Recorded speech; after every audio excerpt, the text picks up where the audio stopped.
Welcome back to my YouTube channel. ඉතින් ඔයාලව අදත් ආදරෙන් එකතු කරගන්නවා මගේ YouTube channel එකට. අද මම වීඩියෝ එක අරන් ආවේ අද දවසේ මගේ වැඩ කටයුතු කොහොමද වෙන්නේ කියලා. ඉතින් මේ වීඩියෝ එක පුරාවටම තියෙන්නේ කෑම හදන කෑම කන වීඩියෝස්. ඉතින් මට හිතුණා ඔයාලත් එක්ක හැමදේම ෂෙයා කරගන්න ඕනේ කියලා. අද මේ වීඩියෝ එකේ මම දෝසි මාමගේ පුඩින් එකක් හදන හැටි තියනවා. ඉතින් ඔයාලට මේ වීඩියෝ එක ඉවර වෙනකම් බලුවොත් ඒකත් ඔයාලට හදන හැටි දැනගන්න පුළුවන්. අද අපි උදේට කොල කැඳ බිව නිසා ලොකු බඩගින්නක් තිබුණෙත් නැහැ. මොකද අපිට දවල්ට අපේ නේබර් කෙනෙක්ගේ ගෙදරකට කැමට එන්න කියලා තියෙනවා. එහෙටත් යන්න ඕන නිසා ඉතින් මම උදේ කොල කැඳ විතරයි හැදුවේ. දවල්ට ඉුවේ නැහැ. අපි අද හවසට අපේ අම්මලා ගෙදර යන්න හිතන් ඉන්නවා. අද අපි ඩිනර් එක අපේ ගෙදරින්ම කෑම හදාගෙන ගිහිල්ලා කට්ටියත් එක්ක එහෙ කන්න තමයි ලෑස්ති කරගෙන හිටියේ.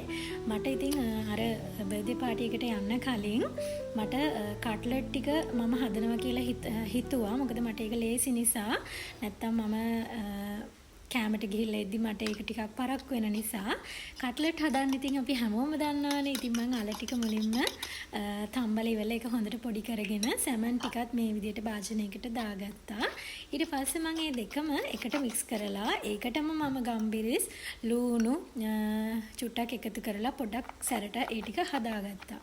ඉතින් දැන් මම මේ හදන්නේ ලුණු ටික කපලා ඒ ටික ලෑස්ති කරගත්තා. මට වැඩේට ලේසි නිසා මම ඒ ටික වෙනම කපලා අයින් කරගත්තා. ඊට පස්සේ මම කරේ ඒක ලිපේ තියලා ඉවර වෙලා අපිට කට්ලට් එකට දාන්න ඕන පේස්ට් එක හදාගත්තා. පොඩ්ඩක් සැරට තමයි මම හැදුවේ. මම ඔයාලට වීඩියෝ එක පටන් ගද්දිම කිව්වනේ අද කෑම වියන ඒවා කෑම කන ඒවා තමයි ගොඩාක් වීඩියෝ එකේ තියෙන්නේ. ඉතින් මට ඒකමයි හිතුනේ ඔයාලට මේ ටික අරන් එන්න ඕනි කියලා. ඉතින් දැන් මම කට්ලට් එකේ අර පේස්ට් එක හදාගෙන ඉවරයි.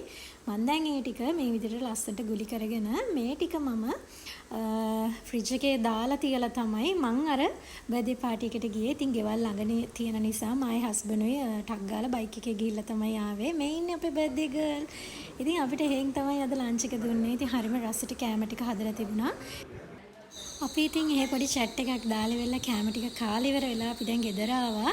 දැන් මම හදන්නේ දෝසි මාමගේ කැරමල් පුඩින් එක හදන්න. ඉතින් මම මේක හදන ෆස්ට් ටයිම්.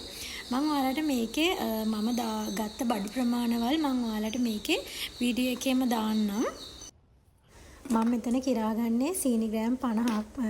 ඉතින් ඔයාලට මේක මම අපේ ගෙදරට කන්න වගේම අපේ අම්මලා ගෙදරටත් එක්ක තමයි පුඩින් එක හැදුවේ. ඒ නිසා මම මේ හැම එකක්ම වැඩිපුර තමයි කිරලා ගත්තේ.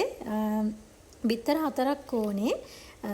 මම ගෙදරටත් වෙනම පුඩින් එකක් හදපු නිසා මේ කිරපු විදිහටම තමයි මම මේ පුඩින් එකත් හදාගත්තේ.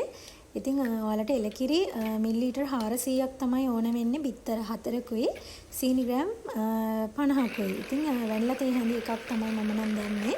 ඉතින් මම දැන් බිත්තර ටික හොඳට බීට් කරගන්න ඕන පෙන එනකම් මෙන්න මේ විදිහට. ඊට පස්සේ ඔයාලා කරන්න ඕනේ අර එලකිරි මිලිලීටර් 400 ලිපේ තියලා ගොඩාක් ගින්දර වැඩි කරගන්න එපා. ලා රස්නින් තමයි මේක වෙන්න ඕනේ. උතුරනකන් ඉන්නත් එපා. මේකටම අර සීනි ටිකක් දාලා හොඳට දිය කරගන්න. ඊට පස්සේ මේක පැත්තකින් තියලා ඉවර වෙලා මේක නිවෙන්න දෙන්න ඕනේ. ඔයාලා වැනිලා ටිකත් ඕකටම එකතු කරගන්න. ඊට පස්සේ මම හදන්නේ දැන් කැරමල් එක හදාගන්න. ඉතින් කැරමල් එකට ඔයාලා වෙනම සීනි ග්‍රෑම් 75ක් කිරා ගන්න. ඊට අමතරව ඔයාලට උණු වතුර තේ හැඳි දෙකකුත් ඕන වෙනවා. මේ විදියට සීනි ටික හිමීට දිය වෙනවා. ඉතින් ඒක කර කරගන්නත් ඔයාලා හදාගන්න. ඉතින් මේ මම හදපු විදිය ඔයාලා හදන තව ක්‍රම තියෙනවා නම් ඒවත් මට කියන්න. මම අනිවාර්යයෙන්ම try කරලා බලන්නම්. මොකද මමත් මේක හදපු first time. මට හිතුණා ඉතින් මම දන්න දේත් ඔයාලත් එක්ක share කරගන්න ඕන හින්දා ඉතින් ඒකමයි ඇත්තටම මේ හදනකොට මේ වීඩියෝස් ටික ගත්තේ. මම දැන් අර දැම්මේ උණු වතුර තේ හැඳි දෙකක්. ඒකත් දාලා ඉවර වෙලා ටක් ගාලා මේක ලිපෙන් බා ගන්න ඔයාලා. මොකද කැටි ගහන්න දෙන්න එපා කැරමල් එක.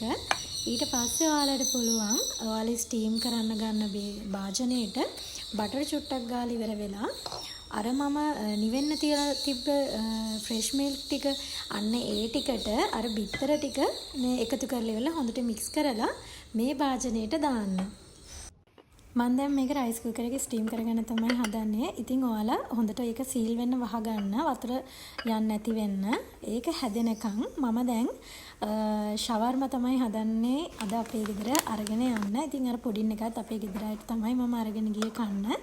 මේ විදියට ඉතින් ෂවර්ම එක නම් මට හදන ඒවා වීඩියෝස් ගන්න ටයිම් එකක් නැති වුණා. මොකද ගොඩක් රෑ වෙන නිසා මට ওই විදිහට තමයි මම පුඩින් එක හදාගත්තේ. ඉතින් ඒක හරිම රසට තිබුණා. කට්ලට් ටිකත් හොඳට තිබුණා. අපි දැන් යන්න තමයි හදන්නේ කැම ටිකත් අරගෙන. අපේ ගෙදර ගිහලා තමයි අපි දැන් අද කනවා කියලා හිතුවේ කට්ටියත් එක්කම. මොකද ගොඩ දවසකින් මට මේ පැත්තේ යන්නත් බැරි වුණා. වැඩත් එක්ක. ඉතින් අපේ අයියාගේ චූටි පැංචිත් ඉන්නවා. ඉතින් යත් එකක් සෙල්ලම් කරා. ඉතින් අද දවස ඔන්න ওই විදිහට තමයි ඉතින් ගත කරේ අපි කට්ටියම. ඉතින් මගේ හස්බන්ඩ්ගේ අම්මත් ගියා. අපි අද ඉතින් මේ විදියට අපේ දවස ෆැමිලි එකත් එක්ක ගත කරලා ඉවරලා ඉතින් ගෙදර ආවා. ඉතින් ගෙදර ඇත කිනකොට දවස යනවා තේරෙන්නේ නැහැ. ඉතින් මෙන්න මෙයාවත් දාලා එන්න ටිකක් දුකයි. ඒ වුණත් ඉතින් එන්න උනා. අයිමත් දවසක ලස්සන වීඩියෝ එකකින් එනකන් අදට ගිහින් එන්නම්. ඉතින් ඔයාලා හැමෝටම සුබ දවසක් වෙන්න කියලා ආදරෙන් ප්‍රාර්ථනා කරනවා.